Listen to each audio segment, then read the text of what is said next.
meet the now finished Reliquary Veteran Sergeant Puriel of the 5th Company. The concept behind this Dreadnought was that he was going to be unique. He was going to be a character in of himself. And I think like Puriel means something like to cleanse with fire, and boy is that apt. So with him we've got a bit of the Games Workshop basing kit chain fence stuff that has been painted in a manner to represent like a bit of fence that's been torn down. It's a very nice base anyway, and so it's a real treat to do basing on and highlighting. It responds beautifully to it. So for instance, that skull is like part of it, and obviously the cracked ground, almost as if, you know, like he's cracking the ground as well. There's some spent bullet casings here and there around the thing, so that's always nice to see. And I wanted to do something really different with him. The concept was that he was a sergeant with the 5th Company for a long time, and they were on a mission in a transport, in a Rhino, and it blew up, and he effectively died in a huge inferno, and his entire body just became a mass of burned scars. But he was saved, entombed inside a Dreadnought. He was still able to operate. And so the idea here was flame, flame, flame. And so he took the flamer as his symbol. He took it. So let's look at what I've done here conceptually. So I've put one of these on the top, and I've gone for sort of a stone effect thing on it. So it's almost sort of like a Caliban type artifact going into that sort of vein. Stuck the searchlight here.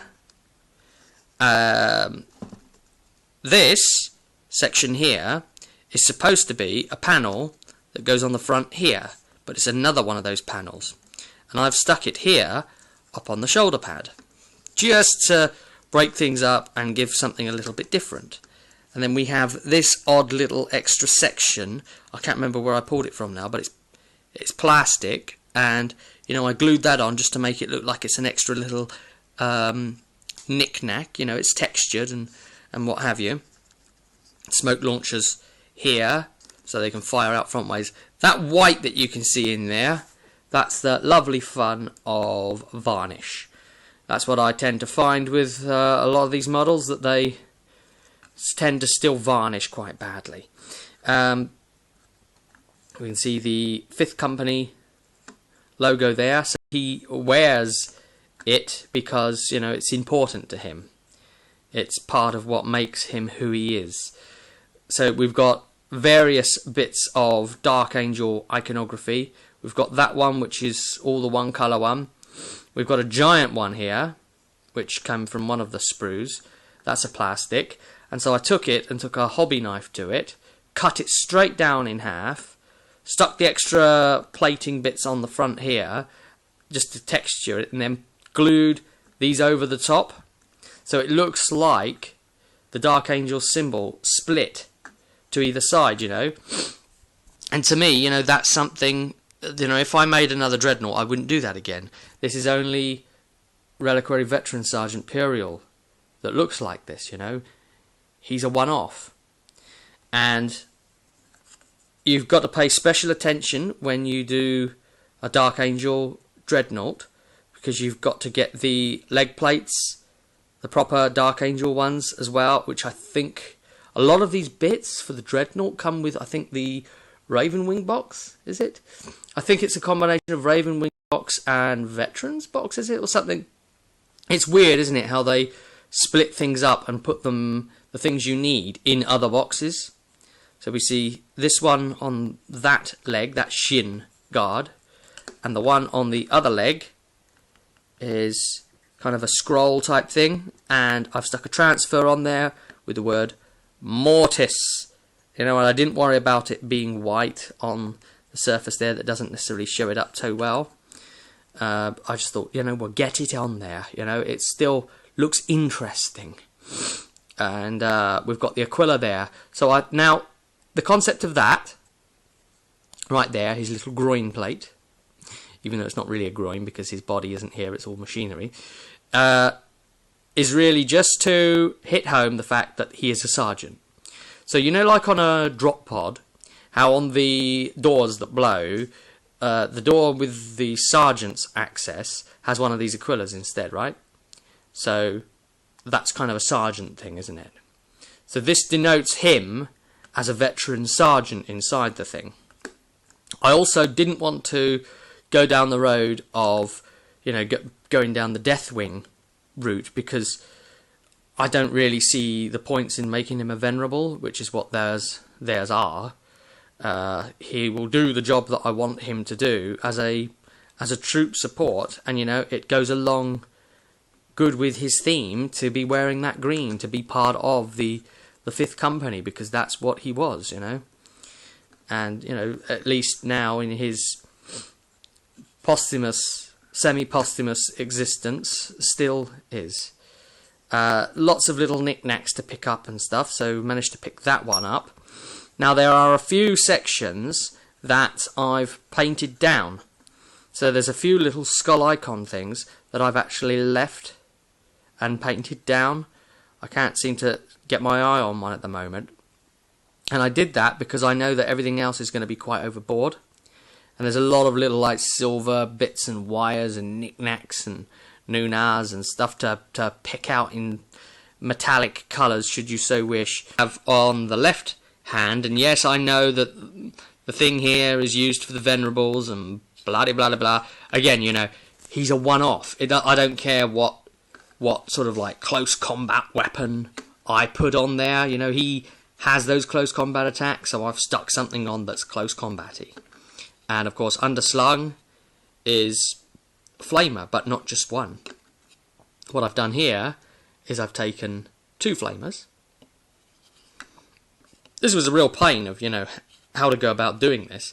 The arms, by the way, aren't stuck on, so they will come off, and that's a better idea, obviously, for transit as well. So it was quite difficult to try and glue both of these flamers so that they will interconnect, work up together into the wires to twin link. And the challenge was that getting it to hang straight on the arm is one thing, but then you've got to stick it on the body to check to make sure it aligns well once on that. The other reason is because also I've gone for a slightly dynamic pose for him. I don't know how well you can tell this, but he's not standing completely you can see it more pronounced there. You know, he's sort of in the process of walking and twisting his body at the same time. He should be in action at all times, you know, he's a combatant, and seeing one of these things in action is really quite breathtaking. And I like to imagine that. And really, the thing that stands out as extremely bonkers is obviously his right hand, which I'll have to explain the story behind. And again, this is a unique for him thing, okay? So, this is all one section together. Well, it is now, and I've glued it on together. So we have here the original arm with a nice little transfer going around it, because it's also a flamer, a heavy flamer, mind. We've got the close combat weapon, which gives him his other attack, of course.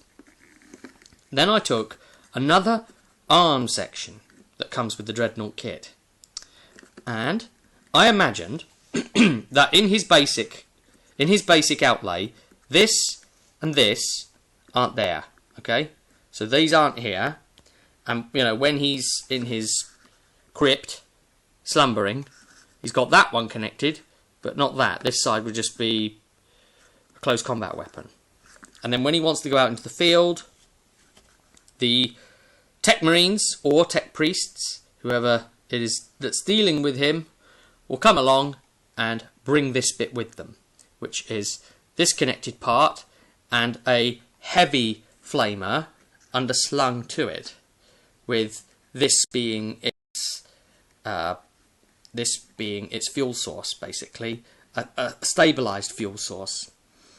And you'll see the 2 link points that I've converted in. There's this one and this one, which is kind of like a feed chain thing, and I imagined the 2 going on, clipping onto the thing, with him sort of having a specially made bespoke section that receives it, and then fitting the entire thing, clipping it on in 2 places like that. And then what would happen is, as he'd walk along, this huge big lumbering under section would swing sort of back and forth like that. And so by putting it on a section there and a section there, you get an idea of how they'd animate, because that would sort of give some swing that way. And this as well would have like a chain sort of effect and would have a bit of give to it. So he's walking along and this thing will be swaying, and it will let off a huge gout of flame, and of course this one's twin linked. So I mean, you just imagine the madness of that scene, and of course it was a bit ugly on the front, so I stuck that on as well just to dress it. And you'll see, look, it's not even straight, and that's cool. That's okay, because you know it's swinging right now. That's part of its process.